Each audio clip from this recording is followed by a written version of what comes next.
So our next session, and I have to make a slight adjustment here. So our next session is called Culture Shift, Facilitating Instructional Culture Change to Boost the Adoption, Use, and Sharing of OERs. And our presenter is Stephanie Walker from the University of North Dakota.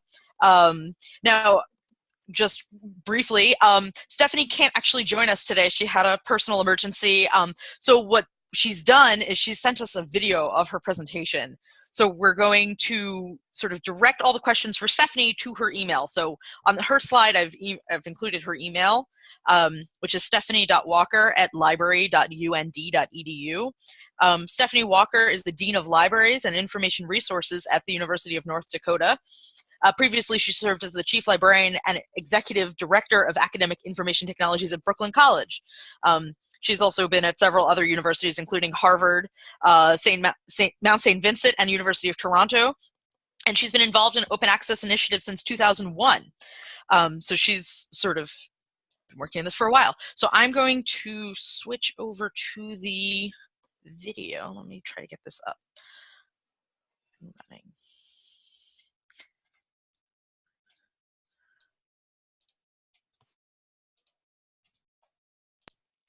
Hi, good morning. My name is Stephanie Walker. I'm the Dean of Libraries and Information Resources at the University of North Dakota. And thank you for inviting me to speak today. And I just wanted to say hello before I move over to the slides. So hello, thank you again, and here we go.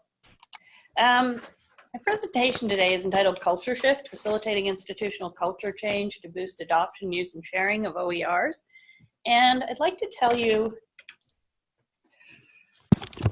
where we started. And I came here in 2015. Where were we? Well, you can see that's a picture of my library. It is generally an old-fashioned library. It had minimal modern aspects. The comments we got, you can see those on the screen. This is a library, kind of summed it all up. What we looked like is what we were in OERs and elsewhere. The library was not involved in OERs. Some librarians were interested, but got no support and were precluded from any action. Just 2 faculty were using OERs, one on his own, another with the support of a coalition called CALI, that's a legal education association. We've really gone places since. We have completely changed our culture, and I've identified 10 key factors for our success. Well, you can see from that quote from UND Today, which is our local newsletter. In 2015, when the provost, Tom DiLorenzo, welcomed Stephanie Walker as the new Dean of Libraries, the conversation about OERs was faint. Even if you listened closely, yep, crickets.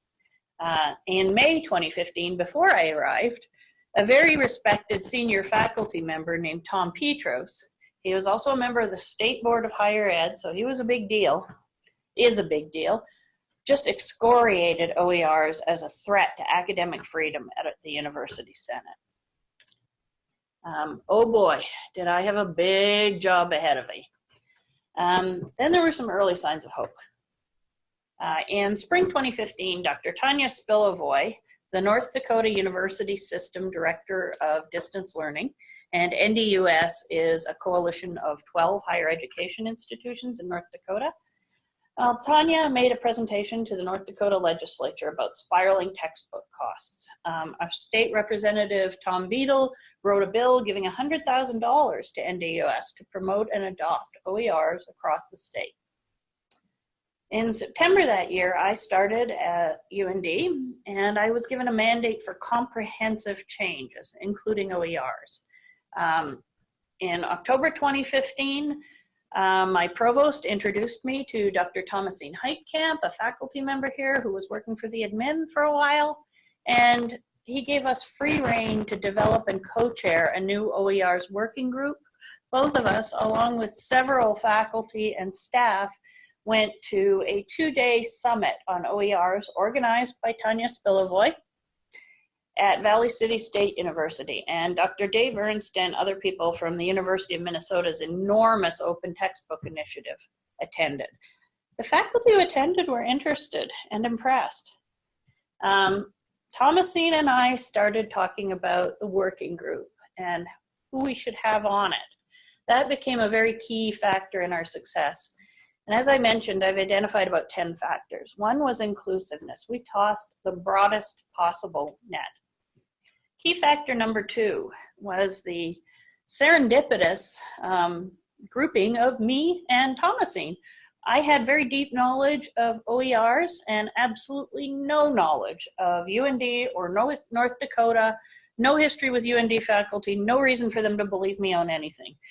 Thomasine had been here for 30 plus years at UND, was a lifelong North Dakotan, had very strong community ties.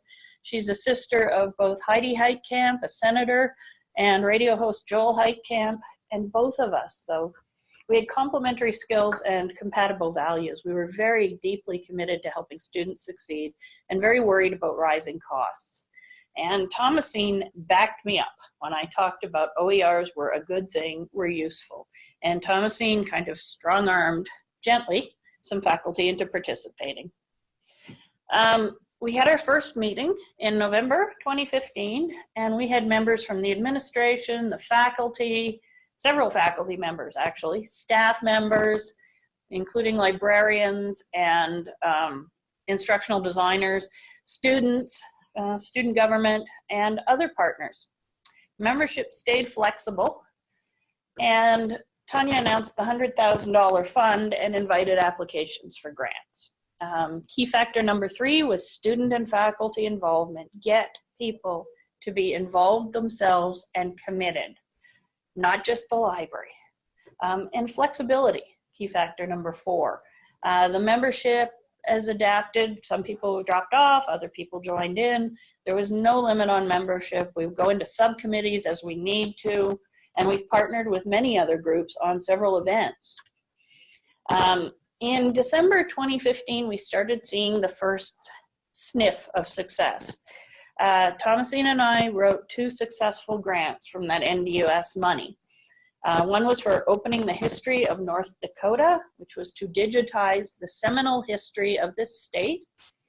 And other people joined in. We got more money from the Northern Plains Heritage Foundation, which is concerned with Plains history, the digital press at the University of North Dakota, and the Robinson family themselves. The author is Elwyn Robinson. Grant number 2 was faculty participation in use of OERs at UND, and Thomasine had coaxed faculty teaching introductory courses in psychology, sociology, poli-sci, and aviation to participate. And within a month, math asked to join their whole department. Thomasine got extra money for them from the College of Arts and Sciences and the Office of Extended Learning. And then I spoke at the University Senate as kind of a complement to what Tom Petros had said earlier. I talked to them about the successful grants, the money we'd gotten from all these other sources, and I assured the faculty we had absolutely no desire to override their academic freedom or tell them what to use. All we wanted was for them to consider OERs alongside other resources. And that was well received. Then they got interested. Key factor number 5 was diversified funding. You cannot run an OER program with no money at all or just scraps and bits from the library alone. And even just internal university funding isn't always as effective or attention-getting as money that you've gotten from multiple internal and external sources. Other people saying, we believe in this and we're putting our money into it. Key factor number 6 was very broad support. We started getting attention and support and time commitments and money commitments from the provost, the state legislature, especially Representative Beadle, our statewide consortium, NDUS, was behind us, the Northern Plains Heritage Foundation, our own digital press at UND, and North Dakota State University Press and the University of Nebraska Press partnered with us. We had campus partners from multiple different offices and a private donor. From January to June 2016, the working group kept meeting. We developed what basically turned into a 2-pronged strategy. We wanted to focus on only two aspects of OERs. One was education, to keep telling people all about OERs, and one was the actual OERs themselves, funding them, working with the faculty, supporting adaptation of courses. We didn't go with writing whole new textbooks. $3,000 we decided per faculty member as a teaching stipend was our limit, and I can't pay a faculty member to write a whole book for $3,000. So our next key factor, number 7, was limit yourself. Just don't bite off more than you can chew, especially at the beginning. You risk ending up being a victim of your own success too then. We just decided to focus ourselves very carefully. Then in January 2016, we had our first event. Dave Ernst of the University of Minnesota, whose presentation you see there at the bottom, he came to UND, actually for no charge, and all we did was pay his flight. It was very well attended. From May to June, we worked with faculty grant recipients who'd gotten the funding from that second grant and the OER working group. We created a training seminar. It was 4 half days with information on what tech support was available, Creative Commons licensing, copyright, intellectual property, how to find reliable OERs, some LibGuides and things that we had created. The trainers included instructional designers, librarians, and our university legal counsel. Fall 2016, we launched our first OERs under the NDUS and North Dakota legislature funding. They were used in class, and we were very, very interested. By late 2016, we were tallying our successes. Financial, we had saved students almost $1 million. In terms of student success, one of our faculty members who was a participant, she taught Psych 101, which had over 800 students. She assessed the retention, how the students liked the textbook, grades, and various other factors. She had done that while using a traditional textbook that was $154.50, and she tried it with the OERs. The results were that the students liked the text about the same. They said the traditional one had slightly nicer graphics, but not $150 worth of nice. Student grade distribution stayed about the same. But of the 800 students, a little bit more, 24 fewer students dropped the course. And I have to wonder if that wasn't the cost issue. OERs are known to help retention. Maybe this will help timely completion. We're still fairly early on, but we're continuing to do assessments. Late 2016, we also got a new president, the Honorable Mark Kennedy. And then promptly, complications. Nothing ever goes smoothly. North Dakota budget crashed. We are very oil dependent. It became urgent to demonstrate appreciably that UND and other institutions were concerned with the rising cost of higher education. Oil prices went from $110 a barrel to $40 a barrel. You can imagine the effect on our budget. We got really good PR on OERs amid the budget cuts. We actually got a lot of good publicity, period. The legislature listened to a video we did and testimony by our president. There were multiple articles in the local news. You can see one down there. Lots of publicity on campus, local events and conferences. We went out and talked to people, all trying to, keep the OERs going. We did do more events as well when in March 2016, the faculty who had participated in the first round gave presentations, and they just raved about their experiences. And the student government president spoke about the effect on students and how much it had helped them.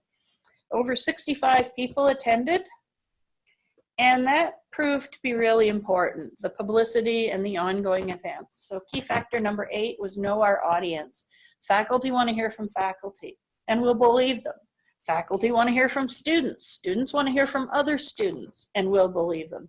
We did not cheerlead as the library. We offered help and let people judge for themselves. We stayed out of it. In October 2016, we had a statewide OER summit. We got over 100 people, including legislators, school teachers, staff, librarians, public libraries. It was huge. Our keynote speaker was Nicole Allen of Spark National. And we kept making progress. We had a second round of NDUS funding with about $50,000 remaining.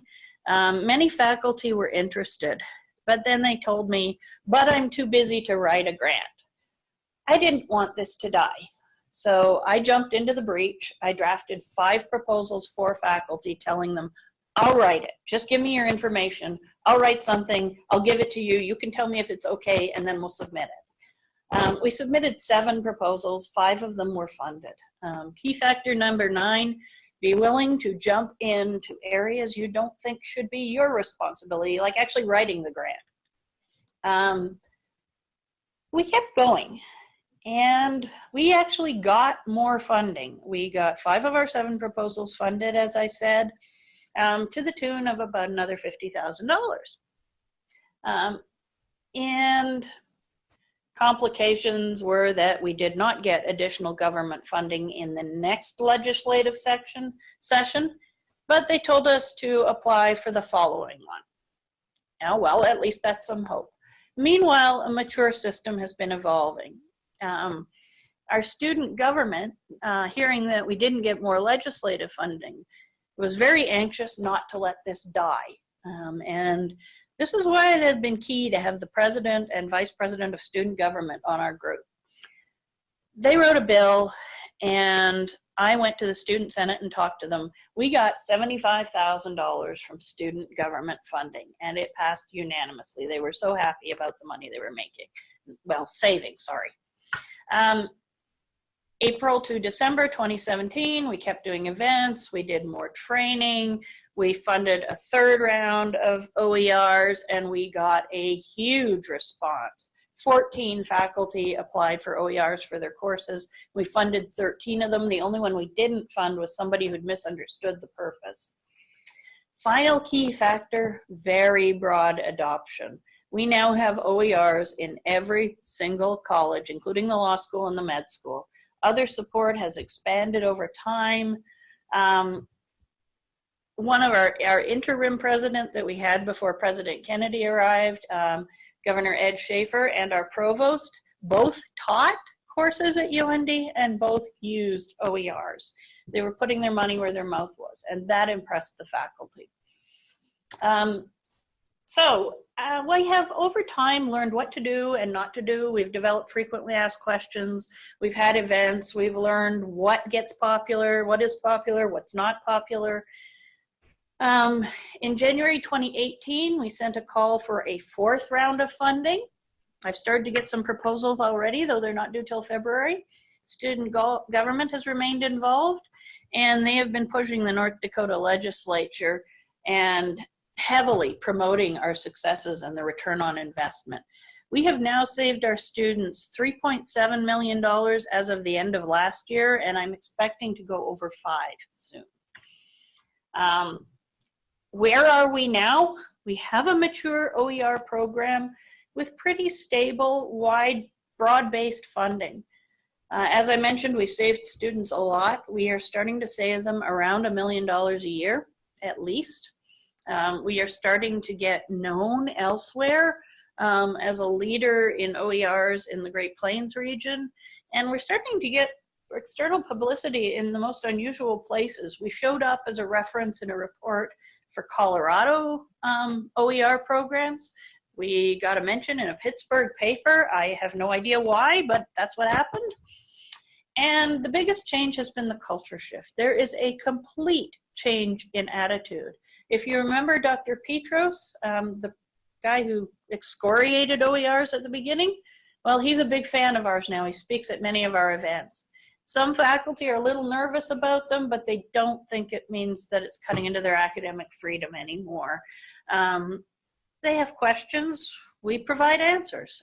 We have a good understanding, and I think they have a better understanding of the benefits and limits of OERs, and they're not afraid that we're trying to push them on them. And that is it for the moment, and I would just like to say thank you very much, and I appreciate your attention. Thank you.